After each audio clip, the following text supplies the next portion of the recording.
Southern University Quarterback Club for providing lunch today, like they do every single week. It's a good home-cooked meal. The Southern soccer team, Lady Jags, will play tonight versus ULM. That's here tonight at 6 p.m. Start time at A.W. Mumford Stadium for the first time they're actually playing in A.W. Mumford Stadium. Volleyball will start the UNO tournament beginning on Thursday. The Lady Jags will be in the tournament. Southern football is coming off a win this past Saturday. We'll battle LSU this Saturday at 6:30 p.m. The game will be on the SEC network. I know there's been confusion that some say it was on the SEC Plus, but it will be SEC network. It's the first ever meeting between Southern and LSU. It's the second time Southern will play against an SEC team.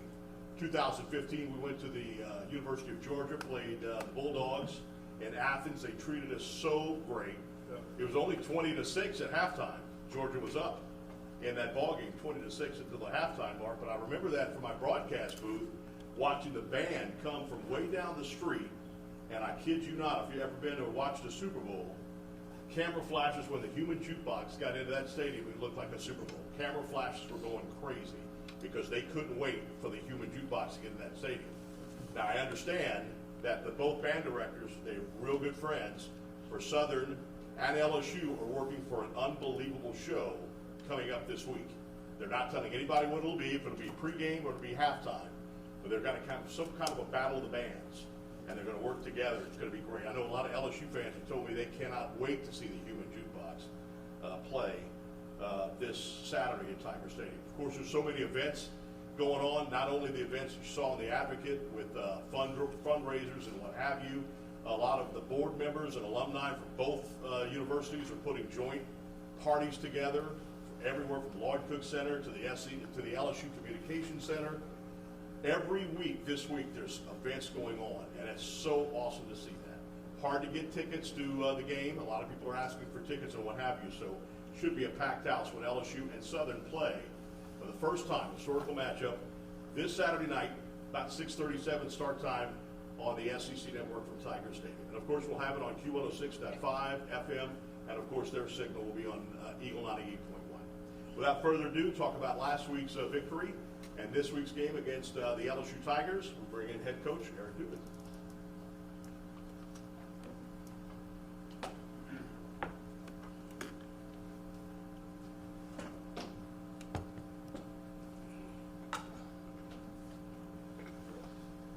Good afternoon.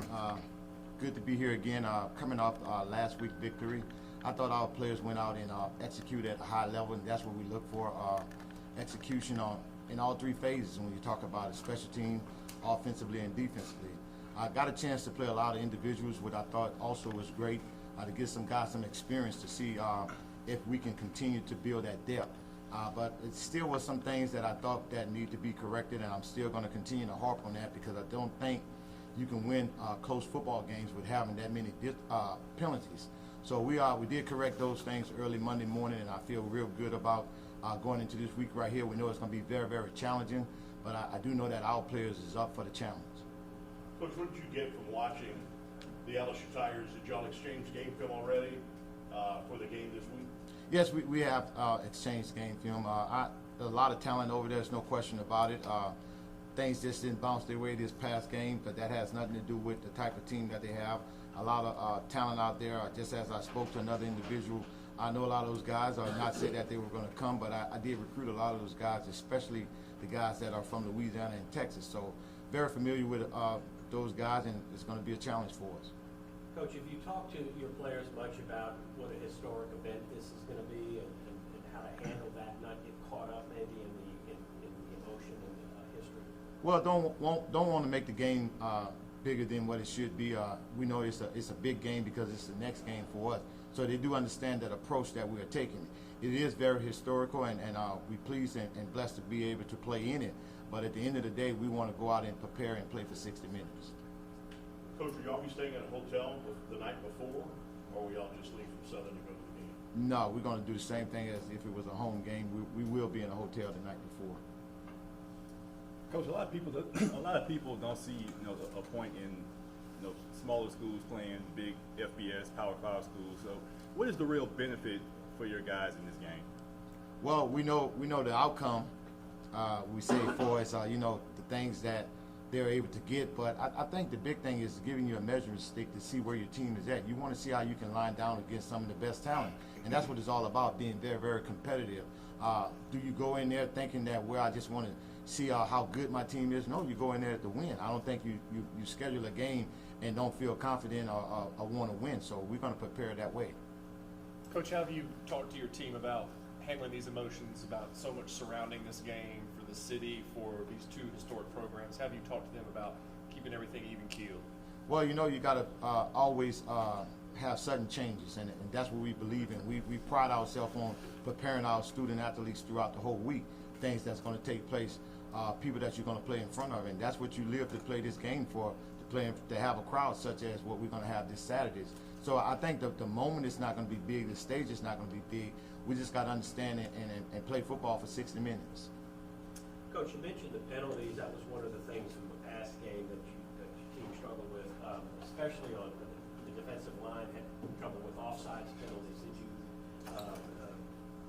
narrow it down and figure out was it one thing every time? Was just anticipating snap count? Yeah, you know, even though it was a victory, we try to close those victories out on Mondays. So even with closing the victories out, we got to put back that what we didn't do well as well. So we try to don't want to look in the rearview mirror. So I'm pretty sure we've corrected those mistakes right now and understand what we need to do to be better. So now we look to see that improvement this second game. Was it hard counts, Coach, that they were jumping off on? Because I think it was what, 6 offsides penalties? I think just from hearing it from the sideline, I thought the quarterback did a great job with his cadence. He did some great things, but that has nothing to do with how well he did with his cadence. We got to be disciplined enough to understand what we need to do. We're right in front of the football. So it has been corrected. Those guys know it, and they know coming off the field what needed to be done. So I think we move forward now on that. Eric, of all the times that you've played football, been an assistant head coach, is there one game that maybe compares somewhat to this, where you were on the shorthanded side in terms of the roster size and resources the team you're playing? No, I think Coach Richardson had me going in a different direction. When I came and coached up under him, I thought every game we were in it, we were expected to win it. So it's no different is right here. You know, when you look at the transfer portal and what things are taking place, you know, teams are kind of like on an even playing field. Not the same. Of course, we do understand the magnitude of the team that we're playing, but I think you always think you have a chance when you prepare your team. And are you satisfied with your depth in terms of being able to play tempo? I am, because, you know, sometimes you can't smart yourself.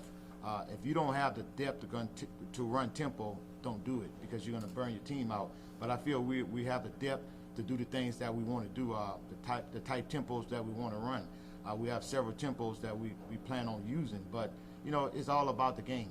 You know, you got to play the whole game. You just can't play the game on the offensive side. And I learned that completely. I do have a defense, so you got to make sure you protect the defense as well. How would you evaluate Sean McCray's performance this Saturday? I mean, was there anything that he did wrong? Yes, there's some things he did wrong, but I expected him to play that way. You know, he's a guy, young man that's very, very quiet, but, you know, he's a student of the game. He want to maximize everything that he does. So I think he did some things that we can correct. Didn't have a whole lot of corrections because we only played in one quarter. But the things that he did do, I thought he did well. Some things we had to correct, and I'm sure by now our quarterback coach have already taken care of that. Coach, this is going to be a historic matchup. How excited are you to finally face off against LSU, a team like right across the way in Baton Rouge? Well, I'll tell you what, even within the first week, the fans and the reporters wouldn't let me overlook LSU games, so now I finally get a chance to answer questions about LSU. But we're definitely excited about it. I think it's good because, you know, we don't know it and we don't see it, but when you go to different places around the city of Baton Rouge, those guys, they together, you know. They know that they're athletes. It's not hard to find another athlete, and you know you got places such as, I don't want to name certain restaurants, they may go up and they see one another. Some of those guys are friends. Some of those guys played with one another. So I think it's very, very exciting for both sides, the city of Baton Rouge. Do you like the matchup with your offensive line and their defensive line with the losses that they've had this week? I mean, I know there's still some dudes on that side, but do you still like it better now than you did maybe before this weekend? I would never like it. They got some guys that play defensive line, but you know what? The great thing about this here, our offensive line, and I'm not saying it in a bad way. we got some good defensive linemen here too as well. So they had an opportunity to go against some guys that I feel can play some football at a high level. So I feel we'll be prepared. What's the craziest thing you've heard from a fan about this game? Well, you know, I haven't been talking to the fans, I'll be honest with you, because I tried to, you know, that situation as just need to go 1-0 and just want to focus on that team that we playing. That's all I did. I know all about LSU. I'm from Louisiana, from New Orleans, so of course I know about LSU, but now I get text messages, I just don't answer. I get phone calls, I just don't answer. So that's the way I stay out of the limelight. Have you had any ticket requests this week from any of your? I wouldn't know because I'm not answering. I turned it over to my wife. I let my wife take care of the tickets. She can say no better than I can. Coach, you taught speed all throughout the summer camp, the fall camp, and what have you. Obviously evident in the coverage, the punt return and the kick return. Your guys are down there quick. Was there as fast as you thought they would be this weekend? Yeah, I thought the assistant coaches did a great job. You know, you can prepare a guy, you can have guys to talk about tempo and play fast, but if you burn a guy out during practice, there's like you haven't worked out at all. So I thought our coaches prepared those guys, and the way that we practice, I think it prepared them to play in the game. Jordan Lewis is unbelievable. He's got a sack in this ball game, which now means he's 7.5 sacks behind the all-time FCS record and 8 sacks to break it. How do you think he's going to, I mean, I'm sure he's jumping up the bit to play in this game this weekend. He is, but I'm a little upset with Jordan Lewis. I think the world of Jordan Lewis. He missed 2, so he should have been closer to that record. But you know what, man, I'm a fan of Jordan Lewis. I love watching him play. You know, I do know that I talk to the offense, but I do have assistant coaches that have the opportunity. I can't wait till the offensive side get off the field so that I can watch the defense play because I want to see Jordan Lewis. And sometimes I just call the plays he's going to make. If they line him up at a certain spot, it's going to be real tough. One of the big things that he stripped his own player to make the touchdown. That shows just to get to that end zone is unbelievable. Well, he had 2 strips. He stripped the quarterback to get the ball on the ground, and then he took it from his teammate. So, you know, he's a headed player. He's a guy that make plays, and he just does it with a natural sense. Going off that, what does games like this against big-time competition, what can that do for his draft stock? Well, you know, I think it helps out to show that he can play against any level of football. I mean, it's football. You know, if you can play, they're going to find you. And I think this young man here can line up with the best of them. You see it, you notice it. He already not saying that he's been invited, but he's getting recognition from the Senior Bowl and from other places as well. Rightfully so. You know, it wasn't until I got an opportunity to coach him here that I realized how special he can really be. But the young man is working extremely hard, and it's a long season, so we just still got a long way to go, and he still got some work to do. How do you simulate 100,000 people in the stadium? You block it out. You just don't worry about it. You're the only one on the stage, so you just got to play the game.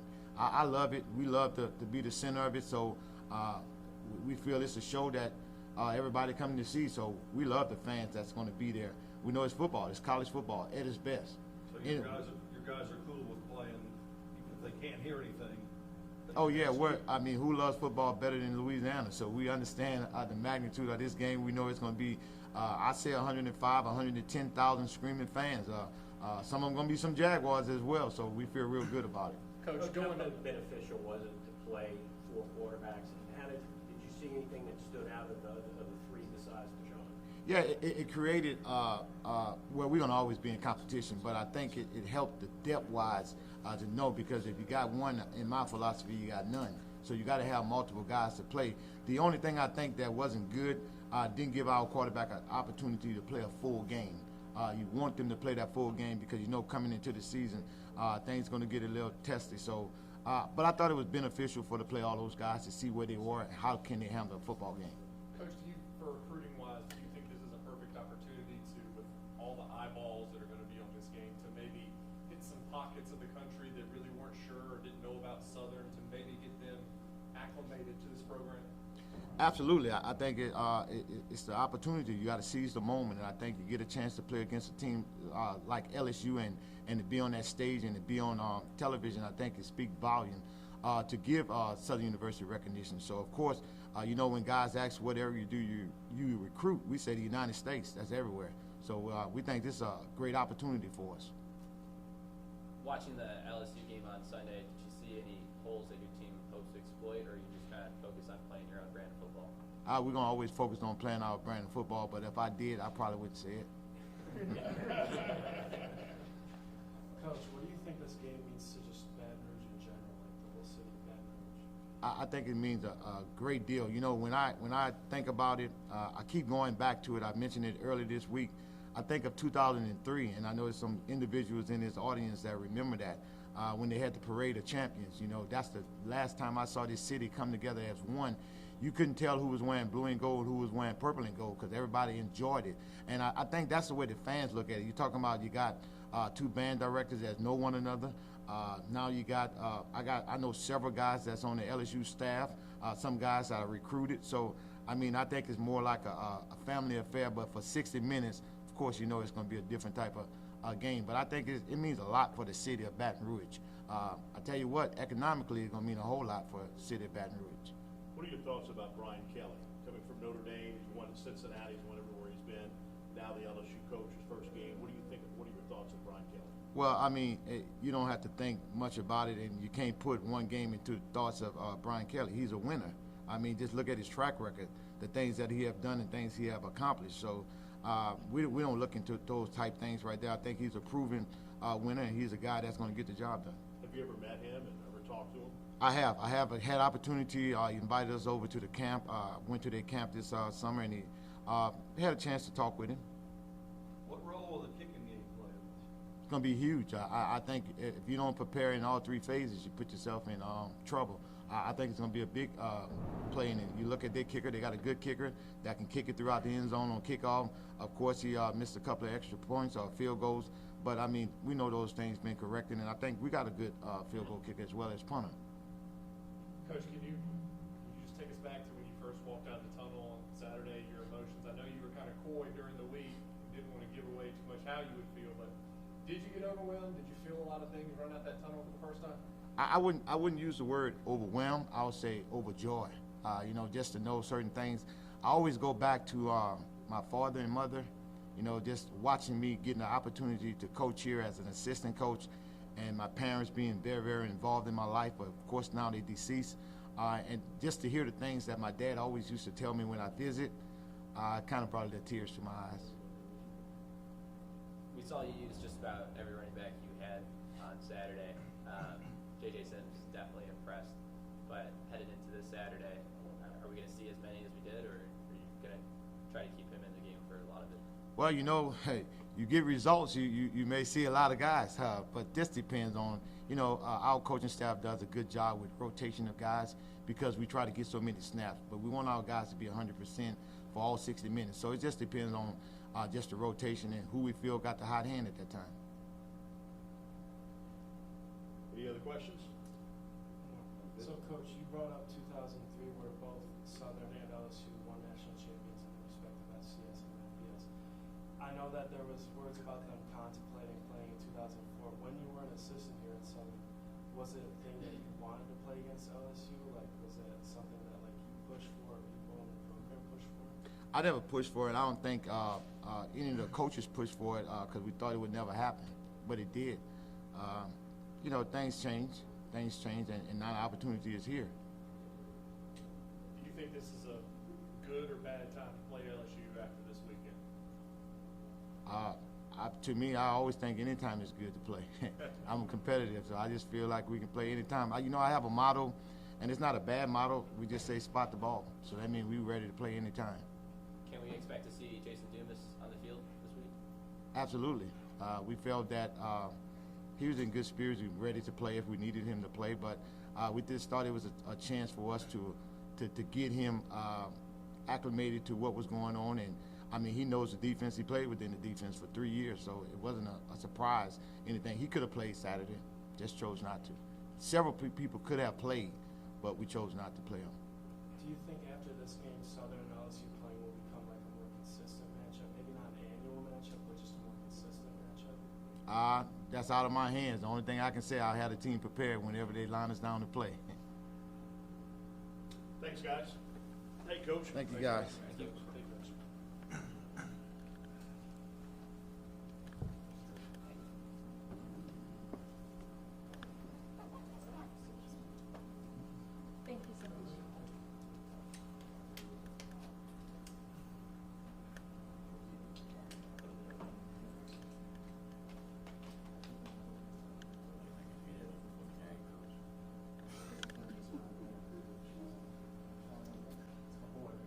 Yes.